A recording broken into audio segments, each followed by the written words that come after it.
15.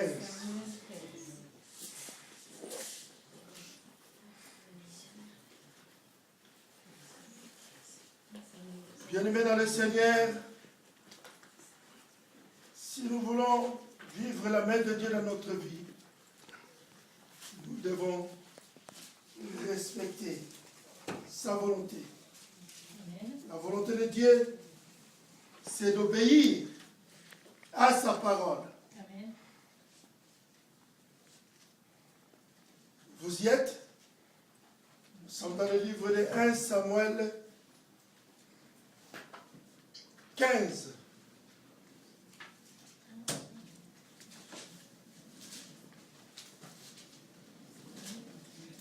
Je lis pour la gloire de Dieu.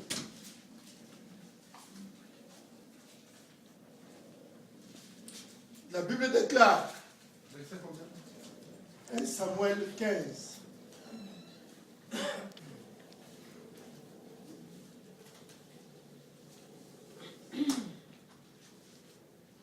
Alléluia.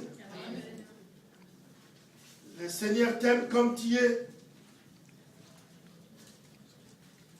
Mais trop souvent, par notre négligence, parce que nous ne faisons pas attention, que nous perdons la grâce divine.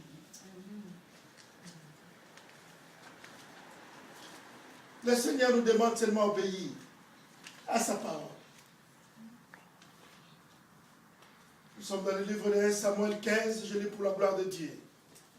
La Bible déclare, Samuel dit à Saoul,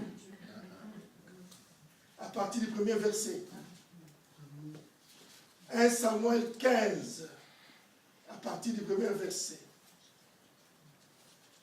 Samuel dit à Saoul, c'est moi que l'Éternel a envoyé pour tourner roi sur son peuple, sur Israël. Écoute donc ce que dit l'Éternel. Ainsi parle l'Éternel des armées. Je me souviens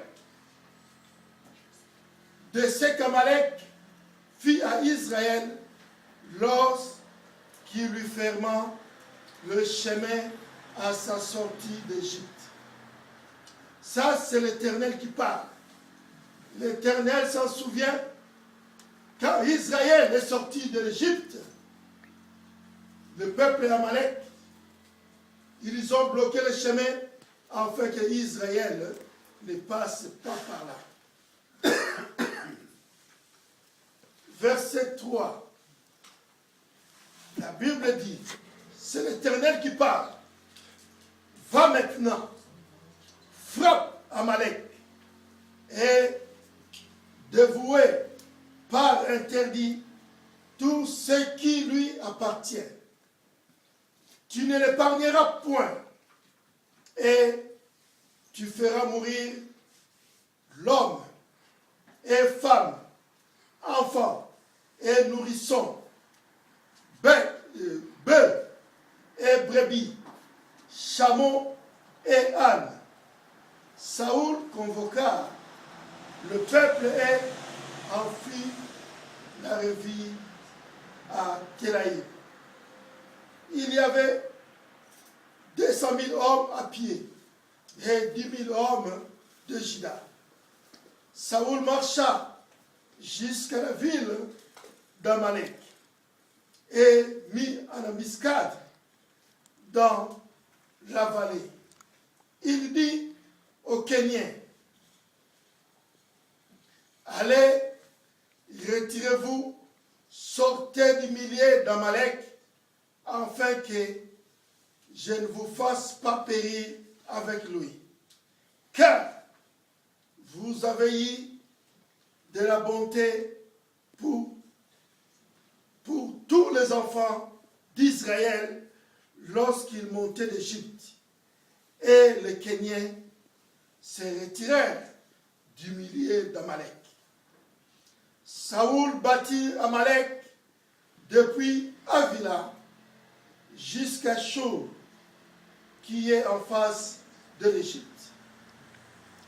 Il prit vivant Agag, roi d'Amalek, et il dévoua par interdit tout le peuple en le passant au fil de l'épée. Mais Saoul et le peuple épargnèrent Agag et le meilleur brebis, le meilleur bœuf, le meilleur bête de la seconde portée, les agneaux gras et tout ce qu'il y avait de bon. Ils ne voulurent pas le dévouer par l'interdit, et ils dévouèrent seulement tout ce qui était méprisable et chétif. Alléluia. Amen.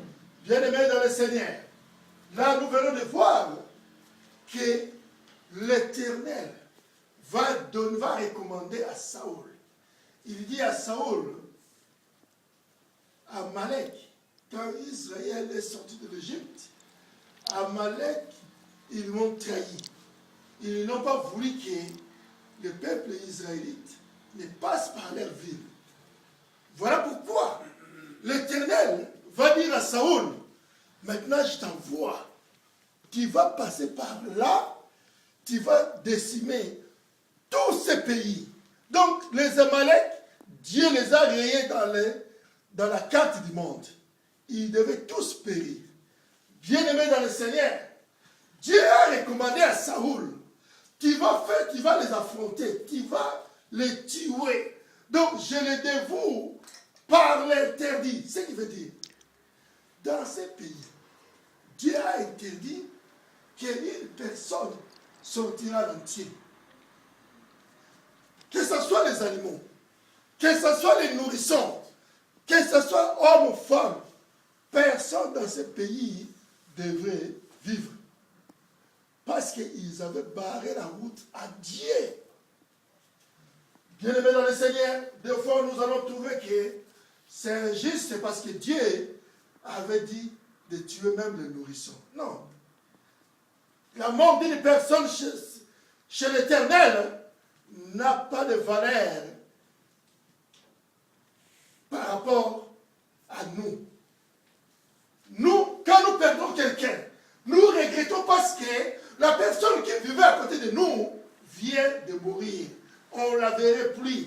On a des soucis. On se lamente parce qu'une personne qu'on aimait est morte.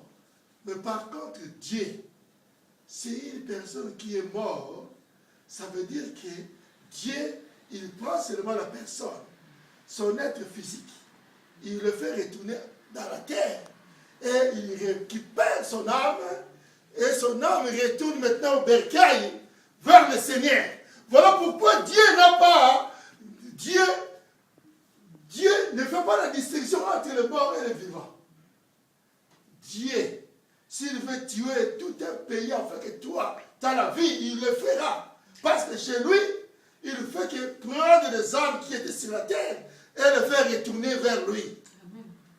C'est ça qui se passe avec l'Éternel. Mais Dieu a dévoué le peuple Amalek, ces peuples d'Amalek par l'interdit. Mais Saoul, il les affronte. Il les a tués. Au lieu de tuer le roi Agag, Saoul l'a laissé vivant, il lui prend en otage. Au lieu de tuer tous les animaux, ils ont regardé, oh cet animal-là, oh lui, il est volumineux, lui on va garder. Celles qui sont moins importantes, on va les tuer. Donc ils ont gardé des bêtes qui étaient gras. Ils ont gardé des animaux qui étaient en bonne santé. Parce qu'ils ont oublié que l'Éternel avait dit, il faut tout tuer parce que c'était des animaux que l'Éternel considérait. Ils sont devenus impies. Donc tous les peuples qui habitaient dans cette ville-là, ils étaient considérés impies par l'Éternel. D'où ils devaient être tués. Mais le roi Saoul, au lieu de tout tuer, lui, il a gardé d'autres pour les amener en Israël. Bien-aimés dans le Seigneur, cette histoire-là, Dieu, j'aimerais pas d'avoir établi Saoul pour roi, car il s'est détourné de moi et il n'observe point mes paroles. Samuel fut hérité et il cria à l'Éternel toute la nuit. Bien-aimé, c'est lui que Dieu a choisi pour mettre roi en Israël. Saoul était le premier roi que Dieu avait établi sur Israël. Mais le roi qui marchait dans la crainte de Dieu, le roi qui craignait Dieu, mais là la Bible nous parle que le roi a désobéi à ce que Dieu l'avait ordonné. Au lieu de faire ce que Dieu lui a ordonné, lui il est parti, il a fait le combat, ce que Dieu lui a dit, il faut tout détruire. Lui il a pris et il les amène en Israël, ce que Dieu appela impie. Bien-aimés dans le Seigneur, voilà pourquoi dans nos vies, trop souvent nous n'arrivons pas à voir la main de Dieu dans notre vie parce que nous ne faisons pas attention. Au moment où il n'a pas fallu faire ceci, on le fait parce qu'on croit que c'est le bon moment, or qu'on n'était pas dans le temps de Dieu. Si tu fais quelque chose qui n'est pas dans le temps de Dieu, sache que l'échec est devant toi. Nous devons faire attention. Même pour une personne qui veut faire du commerce, ou tu veux faire une activité, si tu n'es pas dans le temps de Dieu, sache que tu avances dans l'échec. Voilà pourquoi nous devons toujours demander la volonté de Dieu sur tout ce que nous faisons. Amen. Trop souvent, quand ça ne marche pas, on se pose des questions. Seigneur, pourquoi j'ai fait ceci, ça ne marche pas? Mon frère avait fait cela, pour lui ça marchait, moi à mon tour, ça ne marche pas. Est-ce que tu avais demandé la volonté de Dieu sur ce que tu avais fait? Non. Trop souvent, on ne demande pas. Mais quand ça arrive, on dit au Seigneur, pourquoi tu as permis cela? Tu aurais dû me dire de ne pas le faire. Mais est-ce que toi, tu avais pris le temps pour consulter Dieu? Trop souvent, nous ne le faisons pas. Bien-aimé, si tu veux faire quelque chose, essaye de rentrer dans la prière. Dieu peut te parler sans même que tu passes par l'homme de Dieu, sans même que tu passes par le pasteur, sans même que tu demandes à quelqu'un. Tu mets tes genoux par terre, tu pries, Seigneur, je vais faire ceci. Toi, qu'est-ce que tu me dis? Je le fais ou je ne le fais pas? Trop souvent aussi, nous demandons à Dieu, mais on n'a pas le temps pour attendre d'écouter la réponse du Seigneur. Amen. On demande à Dieu, oh Seigneur, moi je vais, oh Père, on m'a donné un piston, il y a un offre là-bas du travail. Père, oh, assiste-moi, je vais aller me présenter à ces rendez-vous. Père, que ce travail, ça me soit accordé. Tu prends tes CV, tes documents, tu te présentes au travail, sans même attendre la réponse de Dieu. Peut-être Dieu allait dire non, ton CV était mal dirigé, mais toi, précipitamment, tu prends seulement, tu vas te présenter. Quand tu arrives là-bas, on ne te prend pas. Tu vas dire, ah, mais la personne que je suis parti avec lui, on l'a pris, et moi, pourquoi on ne m'a pas pris?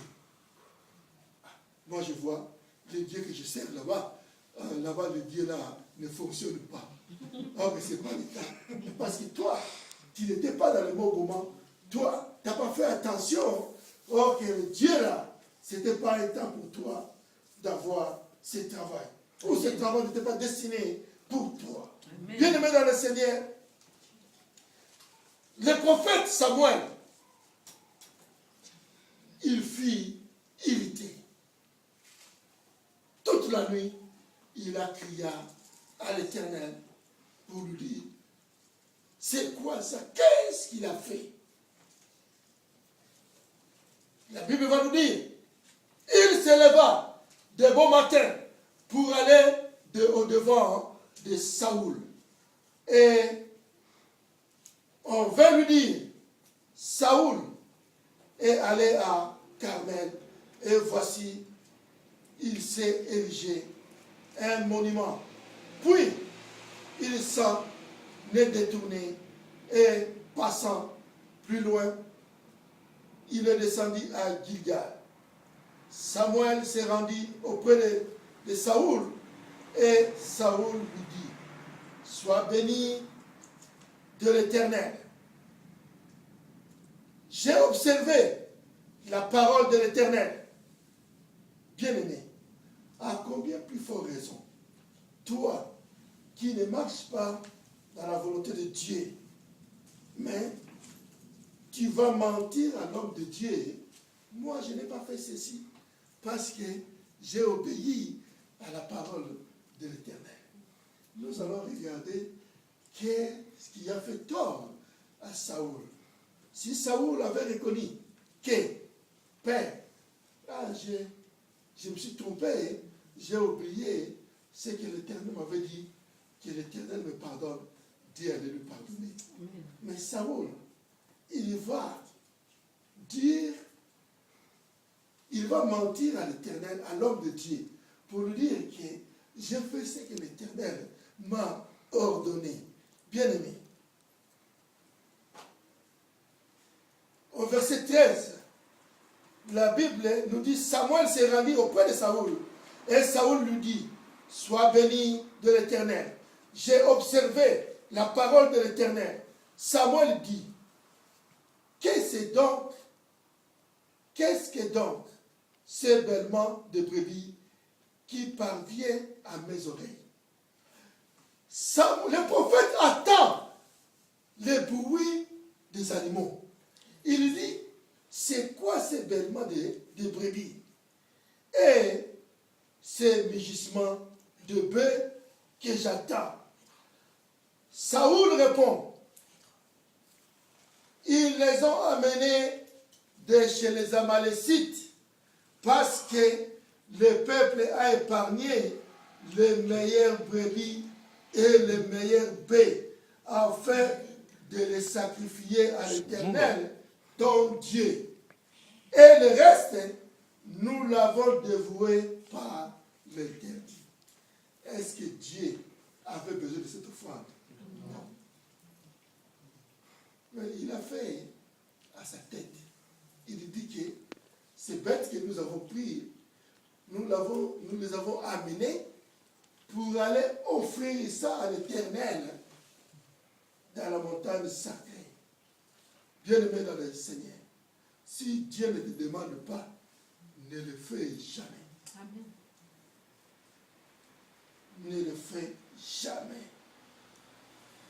Bien-aimé, au verset 16, Samuel dit à Saoul, arrête. Et je te déclarerai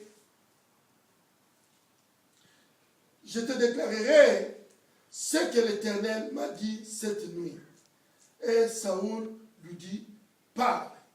Samuel dit, lorsque tu étais petit, à tes yeux, n'es-tu pas devenu le chef de tribu d'Israël? Et l'Éternel ne t'a-t-il pas oint pour que tu sois le roi, pour que tu sois roi sur Israël? L'Éternel t'avait fait partir en disant, va, et de vous, par interdit, se péchèrent les Amalécites. Tu leur feras la guerre jusqu'à ce que tu les aies exterminés. Pourquoi n'as-tu pas écouté la voix de l'Éternel? Bien-aimés, voilà, nous aussi, trop souvent, nous n'écoutons pas la voix du Seigneur. Le Seigneur nous dit que mon fils, je t'aime, marche devant moi. Pourquoi Dieu nous dit de marcher devant lui? Pour que nous soyons sous sa protection. Il dit, marche devant moi et sois intègre. Ça veut dire, marche devant moi. Respecte mes prescripts. Respecte ma volonté. Respecte mes ordonnances. Respecte mes lois. Or, de la loi de l'Éternel, ce n'est pas difficile. Il y a seulement une chose que Dieu nous demande. Il te dit, mon fils, marche devant moi, mais crains le péché. C'est ça. La seule chose que Dieu te demande, l'Éternel te dit, mon fils, marche devant moi, mais fuis le péché. Amen. C'est le péché qui nous empêche d'avoir la main de Dieu dans nos vies. C'est seulement qu'est-ce que donc ce bêlement de brebis qui parvient à mes oreilles. Le prophète attend les bruits des animaux. Il dit, c'est quoi ces bêlements de brebis et ces mugissements de bœufs que j'attends? Saoul répond, ils les ont amenés de chez les Amalécites parce que le peuple a épargné les meilleures brebis et les meilleurs bœufs afin de les sacrifier à l'Éternel, ton Dieu. Et le reste, nous l'avons dévoué par l'interdit. Est-ce que Dieu avait besoin de cette offrande? Non. Mais il a fait à sa tête. Il dit que ces bêtes que nous avons prises, nous les avons amenées pour aller offrir ça à l'Éternel dans la montagne sacrée. Bien-aimé dans le Seigneur, si Dieu ne te demande pas, ne le fais jamais. Amen. Ne le fais jamais. Bien-aimé, au verset 16, Samuel dit à Saoul, arrête, et je te déclarerai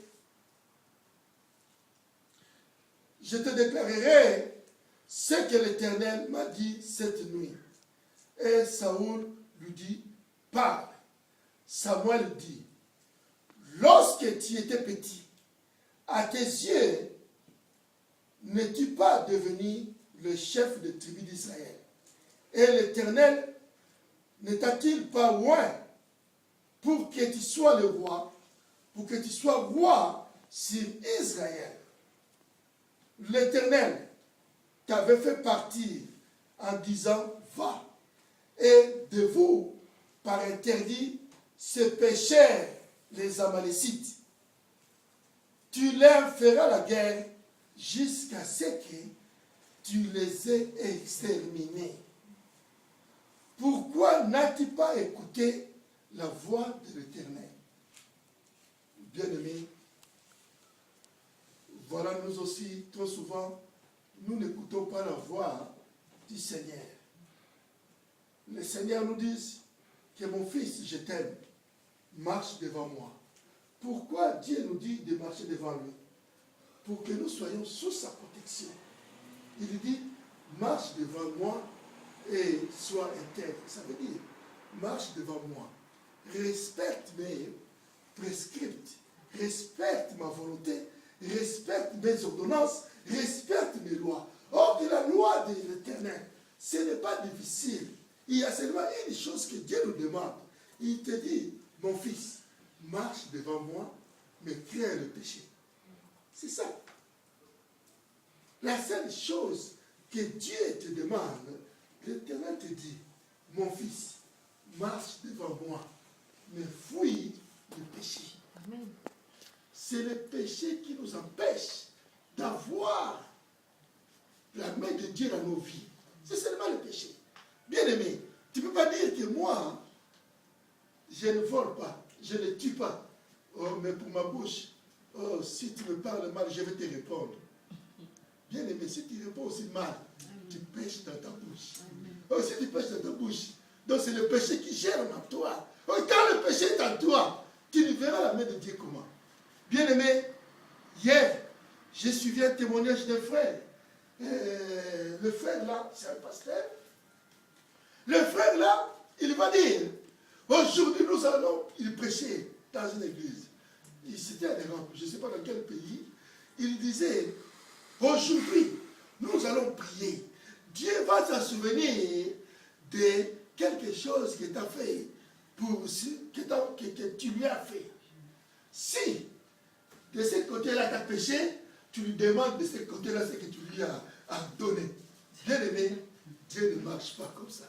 Ça m'a fait rigoler. J'ai dit, ah, mais quel message hein, que le serviteur de Dieu va annoncer à son peuple pour lui dire que Dieu, si tu avais fait du bien au Seigneur, Dieu,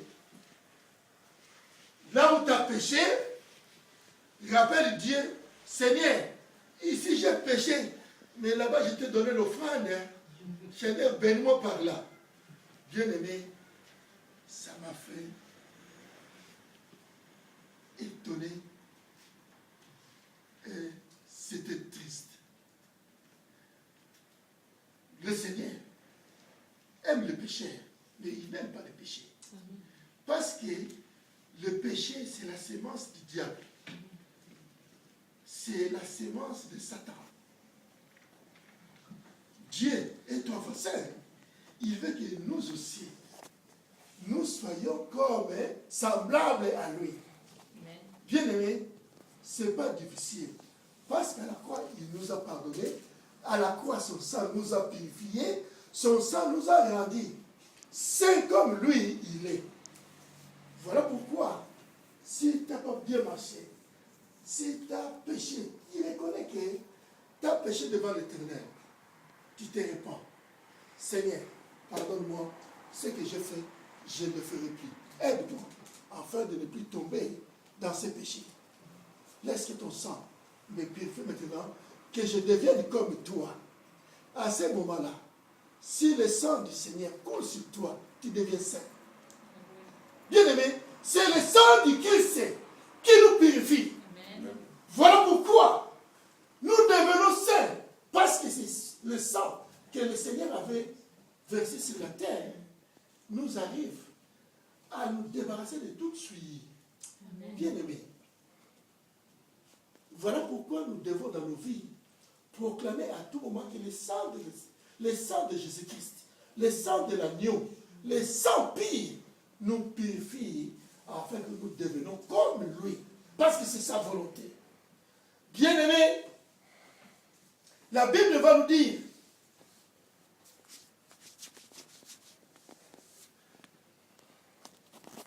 on était au verset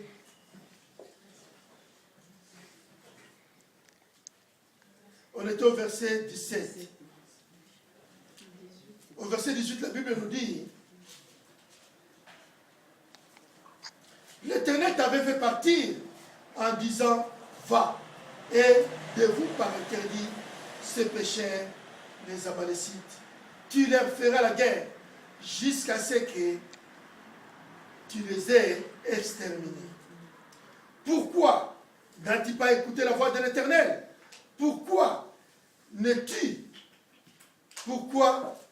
t'es-tu jeté sur le butin et as-tu fait ce qui est mal aux yeux de l'Éternel? Saoul répondit à Samuel, je viens écouter la voix de l'Éternel. Et j'ai suivi les chemins par lesquels m'a envoyé l'Éternel. J'ai amené Agag, roi d'Amalek, et j'ai dévoué par interdit les Amalécites. Mais le peuple a pris sur le butin de brebis, de baies, comme prémisse de ce qui devait être dévoué, afin de les sacrifier à l'Éternel ton Dieu à Gilgal. Samuel dit, l'Éternel trouve-t-il du plaisir dans les holocaustes et les sacrifices, comme dans l'obéissance à la voix de l'Éternel? Voici, l'obéissance vaut mieux que les sacrifices, et l'observation de sa parole vaut mieux que la graisse de bélier.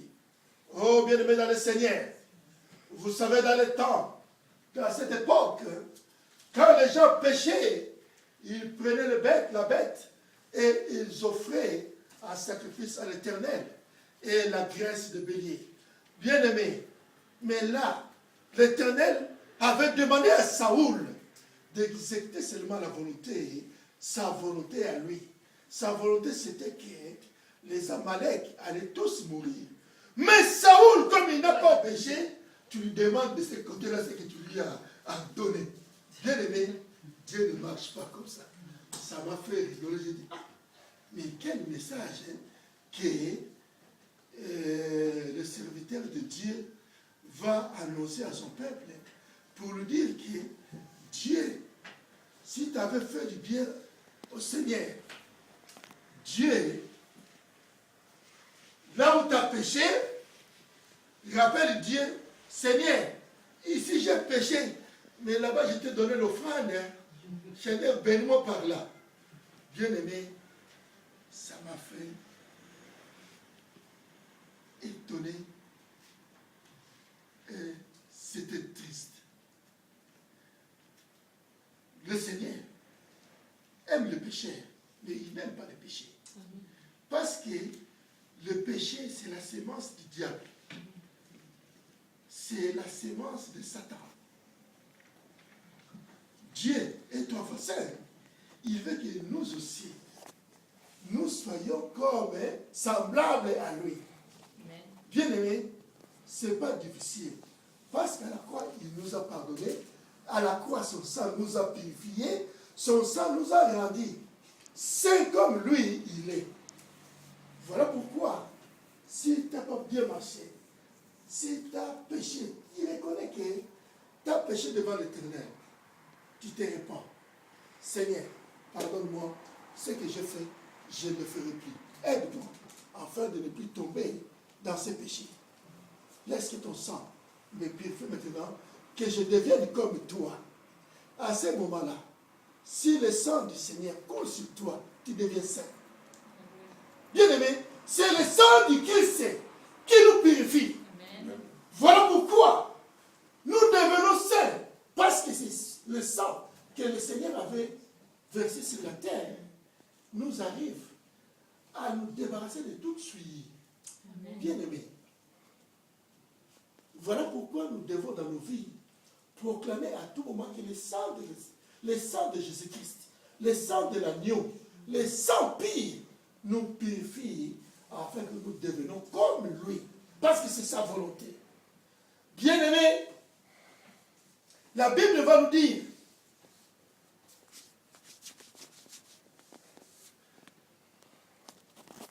on était au verset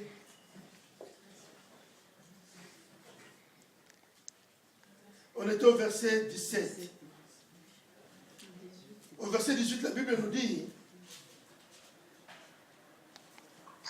l'Éternel t'avait fait partir en disant, va, et de vous par interdit ces pécheurs, les Amalécites. Tu leur feras la guerre jusqu'à ce que tu les aies exterminés. Pourquoi n'as-tu pas écouté la voix de l'Éternel? Pourquoi t'es-tu jeté sur le butin et as-tu fait ce qui est mal aux yeux de l'Éternel? Saoul répondit à Samuel, je viens écouter la voix de l'Éternel. Et j'ai suivi les chemins par lesquels m'a envoyé l'Éternel. J'ai amené Agag, roi d'Amalek,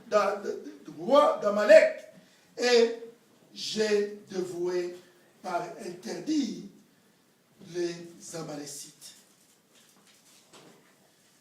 Mais le peuple a pris sur le butin de brebis, de baies, comme prémisse de ce qui devait être dévoué, afin de les sacrifier à l'Éternel ton Dieu à Gilgal.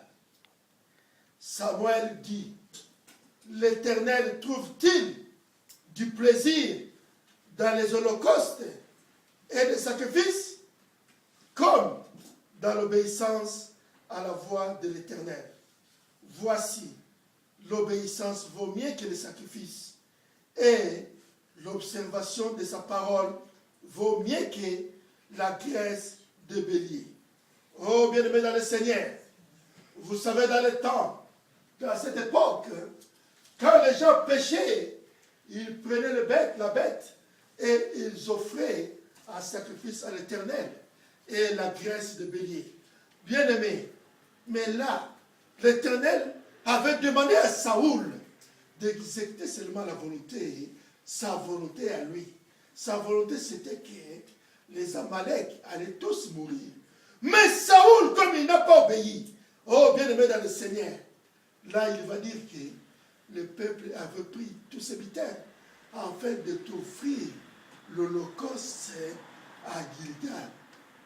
Bien-aimé, est-ce que le Seigneur avait besoin de cela? Non. Mais Saoul avait fait cela parce qu'il n'avait pas entendu ce qu'il lui avait dit le prophète Samuel. Bien-aimé, si on continue de voir cela, la Bible va nous dire, car la désobéissance est aussi coupable que la divination et la résistance ne l'est pas moins que l'idolâtrie et les théraphies. Puisqu'il a rejeté la parole de l'Éternel, il te rejette aussi comme roi. Oh, bien-aimé dans le Seigneur. C'est là où est arrivée la chute du roi Saoul. Parce qu'il n'a pas observé ce que lui disait l'Éternel. Parce qu'il n'a pas écouté ce que lui demandait l'Éternel. L'Éternel va lui rejeter. Bien-aimé, Saoul a été rejeté par l'Éternel à cause de cela. Alors Saoul dit à Samuel, au verset 24, « J'ai péché, car j'ai transgressé l'ordre de l'Éternel et je n'ai pas obéi à tes paroles. J'ai craigné le peuple et j'ai écouté sa voix. Maintenant, je te prie, pardonne mon péché, reviens avec moi et je me prosternerai devant l'Éternel. » Samuel dit à Saoul, « Je ne retournerai point avec toi, car tu as rejeté la parole de l'Éternel, et l'Éternel te rejette, afin que tu ne sois plus roi sur Israël. » Et comme Samuel s'est détourné pour s'en aller, Saoul le saisit par le pan de son manteau qui se déchira. Oh, bien-aimé dans l'Éternel, toi qui as l'habitude de porter ta main sur le serviteur de Dieu, faisons attention.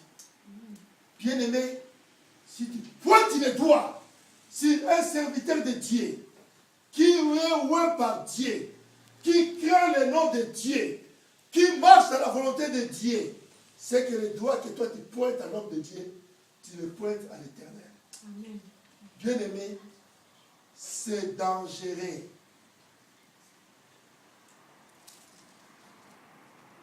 C'est dangereux même d'accuser un homme de Dieu si tu n'es pas sûr de ce qu'il a fait.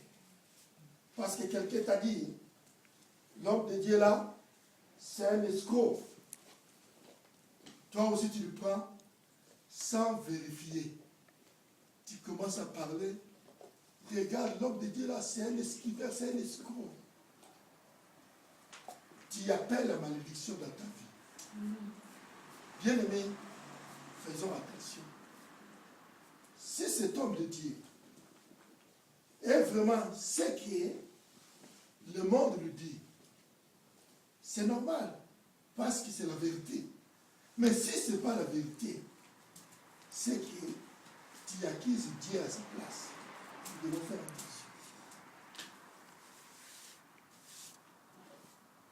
Voilà le roi. Le roi, comme le prophète, n'a pas voulu l'accompagner pour aller demander pardon à Dieu. Le roi a attrapé l'homme de Dieu, le prophète. Toi aussi tu le prends sans vérifier. Tu commences à parler. regarde l'homme de Dieu là, c'est un esquiveur, c'est un escroc. Tu appelles la malédiction dans ta vie. Bien-aimés, faisons attention. Si cet homme de Dieu est vraiment ce qui est, le monde lui dit, c'est normal, parce que c'est la vérité. Mais si ce n'est pas la vérité, c'est que tu acquises Dieu à sa place. Nous devons faire attention. Voilà le roi. Le roi, comme le prophète, n'a pas voulu l'accompagner pour aller demander pardon à Dieu. Le roi a attrapé l'homme de Dieu, le prophète, par le pan de son manteau, et son manteau se déchira. Oh, bien-aimé dans le Seigneur, n'accepte jamais que l'homme de Dieu déclare de mauvaises choses sur ta vie. Si c'est un homme qui craint Dieu, sache que ça arrivera dans ta vie. Bien-aimé dans le Seigneur, Samuel lui dit, l'Éternel déchire aujourd'hui de dessus toi la royauté d'Israël et il la donne à un autre qui est meilleur que toi. Alléluia. Amen. Bien-aimé, comme il a déchiré le manteau de l'homme de Dieu, l'homme de Dieu va dire qu'aujourd'hui, l'Éternel aussi déchire ta royauté et il donne ça à celui qui est meilleur que toi. Bien-aimé dans le Seigneur, voilà ce que la Bible nous dit par l'obéissance. Nous avons regardé l'obéissance. L'obéissance vaut mieux que le sacrifice. Bien-aimé dans le Seigneur, si on revient dans la Bible, nous allons voir que c'était par le péché d'une seule personne que le monde est entré en ruine. Et par le sacrifice d'une seule personne aussi, qu'on a été délivré. Par le sacrifice de notre Seigneur, Jésus-Christ. L'homme avait péché. Parce que Satan l'avait manipulé. Le péché est entré dans le monde. Et Jésus est venu de se donner, de se livrer pour nous ôter les péchés qu'on avait acquis par notre désobéissance. Bien-aimés, nous devons apprendre à être obéissants. Obéissants à la parole de Dieu. La parole de Dieu est oui et amen. Si tu prends la parole de Dieu, tu mets ça en pratique, Dieu s'en souviendra. Parce que sa parole, il restera toujours de l'éternité à l'éternité. Parce que c'est la parole qui vient de lui-même. Bien-aimés, nous allons aussi voir maintenant une autre personne dans les Écritures. Lui aussi, il a voulu faire à sa tête mes conséquences. Bien-aimé, si Dieu te maudit, qui te défendra? Si Satan nous attaque, Jésus-Christ est là pour nous défendre. Jésus-Christ est là parce qu'il s'est livré afin que nous soyons sauvés. Mais maintenant, si tu as un problème avec le Seigneur, qui va intercéder à ta place? Personne. Voilà pourquoi Jésus avait dit, c'est lui qui se crée des problèmes avec le Saint-Esprit. Il ne serait pas pardonné. Bien-aimé, si toi tu insultes le Saint-Esprit, parce que le Saint-Esprit c'est Dieu, mais si tu as des problèmes avec Dieu, qui va intercéder pour toi? Nous devons faire attention. Nous ouvrons nos Bibles dans le livre de 2 Rois, 5. Nous avons un peu de temps, nous allons voir ça vite fait. Dans le livre de 2 Rois, 5.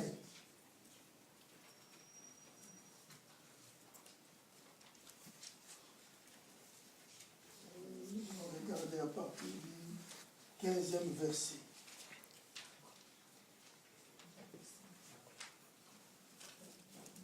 Bien aimé, cette histoire, c'était l'histoire de Naaman. Naaman, qui était lépreux, il a été guéri. Parce que l'homme de Dieu, Élisée, lui avait dit d'aller se jeter cette fois dans l'eau et sa peau deviendra comme la peau d'un petit enfant. Et Naaman avait obéi car il s'est jeté dans l'eau comme le Seigneur l'avait dit, et il était devenu pire, sa lèpre était partie. Nous allons regarder à partir du verset 15. La Bible nous dit ceci. Naaman, retournant vers l'homme de Dieu, après avoir été guéri, Naaman, maintenant il va retourner vers le prophète Élisée. La Bible nous dit, Naaman retournant vers l'homme de Dieu, avec toute sa suite. Lorsqu'il fut arrivé, il se présenta devant lui et dit, voici, je reconnais qu'il n'y a point de Dieu sur toute la terre si ce n'est qu'en Israël. Et maintenant, j'accepte, je te prie, un présent de la part de ton serviteur. Et Élisée répondit, l'Éternel dont je suis le serviteur et vivant, je n'accepte pas. Naaman le pressa d'accepter, mais il refusa. Au verset 17. Alors Naaman dit, puisque tu refuses, permets que l'on donne de la terre à ton serviteur une charge de 2 mulets, car ton serviteur ne veut plus offrir à l'autre Dieu ni holocauste, ni sacrifice. Il n'en offrira qu'à l'Éternel. Voici toutefois ce que j'ai pris l'Éternel de pardonner à ton serviteur. Car mon maître entre dans la maison de Rimon. Rimon, c'est leur Dieu. C'était leur Dieu qui priait. Pour s'y prosterner et qu'il s'appuie sur sa main, je me prosterne aussi dans la maison de Rimon. Veuille l'Éternel pardonner à ton serviteur lorsque je me prosternerai dans la maison de Rimon. Élisée lui dit, va en paix. Lorsque Naaman ait quitté Élisée et qu'il fut à une certaine distance, Géasi, serviteur d'Élisée. L'histoire maintenant commence là. Géasi, serviteur d'Élisée, l'homme de Dieu, s'est dit en lui-même, voici mon maître a aménagé Naaman ce Syrien en n'acceptant pas de sa main ce qu'il avait apporté. L'Éternel est vivant. Je vais courir après lui et j'en obtiendra quelque chose. Et Géasi courut après Naaman. Naaman le voyant courir après lui, descendit de son char pour aller à sa rencontre et dit, tout va-t-il bien? Il répondit, tout va bien. Mon maître m'envoie te dire, voici, il vient d'arriver chez moi des jeunes gens de la montagne de Faï, restés avec des gens qui étaient considérés pires. Mais Naaman, avec semaine qui était lépré, c'est bien qu'il est venu avec. C'était devenu un pire. Il ne pouvait pas faire entrer ce bien dans la présence du Seigneur. Parce que c'était un pire. Voilà pourquoi l'Éternel avait refusé ces biens-là. Mais son serviteur Géasi, comme il a vu que son maître Élisée, le prophète Élisée, avait rejeté cela, il a dit non. Mais pourquoi mon maître l'a aménagé? Non, moi je vais courir vers lui, je vais prendre ce que le maître avait refusé. Oh bien-aimé dans le Seigneur, quand on n'obéit pas à Dieu, conséquence, ça serait grave. Voilà pourquoi beaucoup de gens n'ont pas obéi à ce que Dieu disait et ils se sont retrouvés dans des difficultés, non, dans des sacrés problèmes, parce qu'ils n'ont pas entendu. Cet homme de Dieu qui marchait avec Dieu, il craignait Dieu, mais parce qu'il avait vu le bien, il les a enviés. En enviant, l'esprit du malin va entrer, il va te dire, oh, regarde ton maître, il a aménagé cet homme. Cet homme a beaucoup de biens. Il a trouvé sa guérison. Et il laisse partir comme ça. Oh, toi, suis-lui. Va, prends ça. Et sans penser aux conséquences, Géasi a suivi Naaman et il a même menti. Que l'homme de Dieu m'envoie vers toi parce qu'on vient de recevoir le fils de prophète qui sont venus, qui n'ont pas des habits. Voilà, il demande de lui donner même un talent d'argent. Il a menti pour avoir du bien. Beaucoup de gens, ils mentent parce qu'ils voient qu'un autre a quelque chose. Il oublie que Dieu voit tout. Lui, il va mentir pour aller seulement bénéficier de ces faveurs-là. Bien-aimé, ne fais pas une compromission avec Satan. Parce que si tu mens, sache que c'est le péché qui est entré en toi. Bien-aimé, dis à la personne la vérité. Ah, vraiment, j'ai besoin de ton truc, là, si tu veux me donner. Mais pourquoi mentir? Parce que tu dis la vérité. Moi, Dieu te voit ton intention. Demande. Ah, vraiment, ton truc, là, ça me plaît. Tu peux me le donner? Ah, s'il le veut, il va te donner. Peut-être lui aussi n'avait plus besoin de ça. Il va te le donner. Mais si toi, tu commences à mentir, oh non, tu sais, mon frère,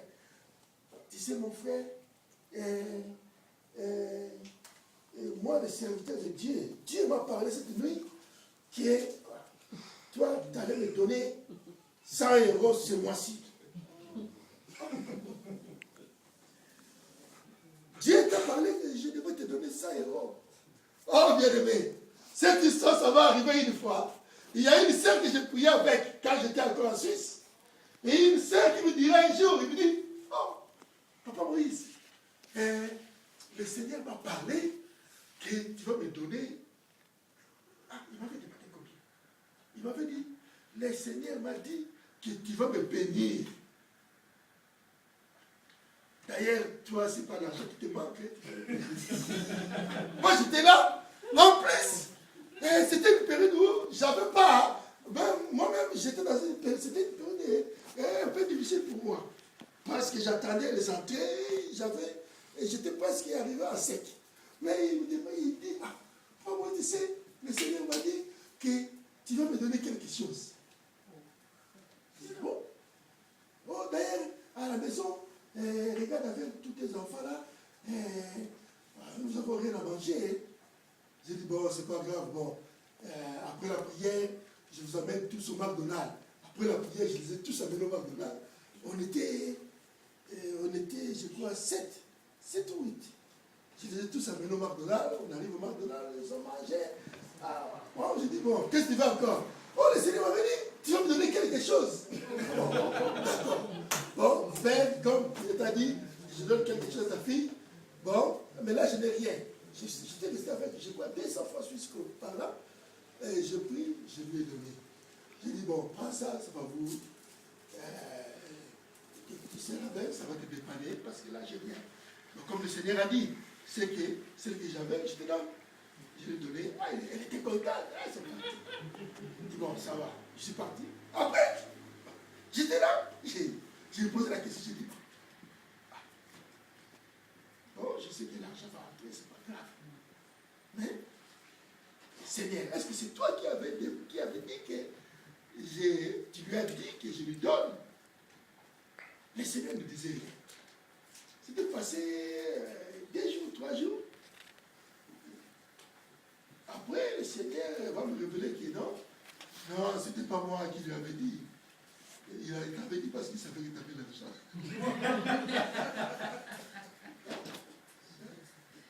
Donc, bon, pour moi, je lui ai donné, c'était mes enfants, mes enfants que je m'occupais. Donc, j'ai dit, bon, si je leur donne, ça fait quoi? Ça fait rien.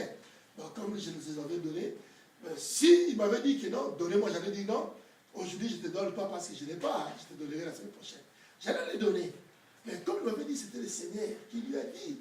J'ai dit, donc c'est que sa fille vraiment en a besoin. C'est bien que je lui donne ce qui me restait là. Et je les avais donnés. Bien aimé, si on demande à Dieu, Dieu te donnera. Ça ne sert à rien de mentir. Si on ment, c'est qu'on fait la volonté de Satan. Quand il ment, Satan se récolte, va dire, oh bon, mon fils, il ment, personne ne te voit. Quand tu crois te voir, il fait ça, tout le monde le fait. Toi, si tu veux mentir, quand tu fais aujourd'hui, tu fais demain. Après, ça devient l'habitude. Plus que tu fais, en toi, il y a une porte dans ton cœur qui s'ouvre du mensonge. Ça s'ouvre, ça s'ouvre. Quand ça va s'ouvrir totalement, lui, il vient, il entre. Maintenant, il t'occupe. Pour partir maintenant, il faut maintenant les chasser, il faut la délivrance. Parce que l'ennemi ne vient pas d'un coup pour rentrer. Il vient petit à petit, il commence à ouvrir la porte petit à petit. Une fois que sa semence grandit en toi, là, ton cœur maintenant donne l'espace pour lui. Là, il vient, il prend la place, il entre. Quand il entre, le Saint-Esprit, comme il ne peut pas cohabiter avec Satan, il va partir. Après, il prend la place, il commence maintenant à te diriger. Bien aimé, nous sommes des enfants de Dieu. Nous devons apprendre à obéir à sa parole. Aujourd'hui, le Seigneur te dit, mon fils, je t'aime comme tu es, mais seulement, je te dis, écoute ma parole et mets-la en pratique. Le Seigneur t'aime. Il t'aime comme tu es, mais il veut que tu obéisses à sa parole. Dieu te demande seulement une chose. Il te dit, mon fils, marche dans ma volonté. La volonté de Dieu, ça veut dire seulement craindre tout ce qui est mal. Bien aimé, voilà pourquoi celui qui craint le nom de Dieu, moi, je ne peux pas aller dehors de mon foyer. Ce n'est pas parce que je crains mon épouse, non, parce que je crains Dieu. Je sais que si je vais dehors, donc j'offense mon Dieu. Ce n'est pas que je ne peux pas faire le péché parce que mon épouse, je crains mon épouse. Non, ce n'est pas ça. Mais parce que je crains Dieu, je ne peux pas marcher dans le péché. Parce que sinon, j'offense mon Père. Bien aimé, c'est seulement quand on fait la volonté de Dieu, quand on marche dans la crainte de Dieu, quand on donne sa vie à l'Éternel, on commence à marcher selon sa volonté. C'est à ce moment-là que Dieu, tu ne vas pas lui demander. C'est lui seul qui viendra vers toi pour te dire, ah, mon fils, crains-moi, maintenant je viens vers lui. Parce qu'il observe ma volonté. Bien-aimé, aujourd'hui le Seigneur te fait encore grâce pour te rappeler, marche dans sa volonté, obéis à sa parole. Maintenant, debout, nous allons remercier le Seigneur pour cette parole. Dieu, aujourd'hui, il t'a parlé. Il voulait que tu écoutes cela, obéis à sa parole. Amen. Beaucoup de nous sont tombés parce qu'ils n'ont pas fait attention à ce que leur disait l'Éternel. Dieu est merveilleux. Il t'aime comme tu es. Bien-aimé, s'il y avait un péché qui te colle encore à toi, demande pardon à ton Dieu. Dis au Seigneur, Seigneur, donne-moi cette opportunité. Accorde-moi encore une occasion de pouvoir marcher dans ta volonté, de craindre ton Saint-Nom.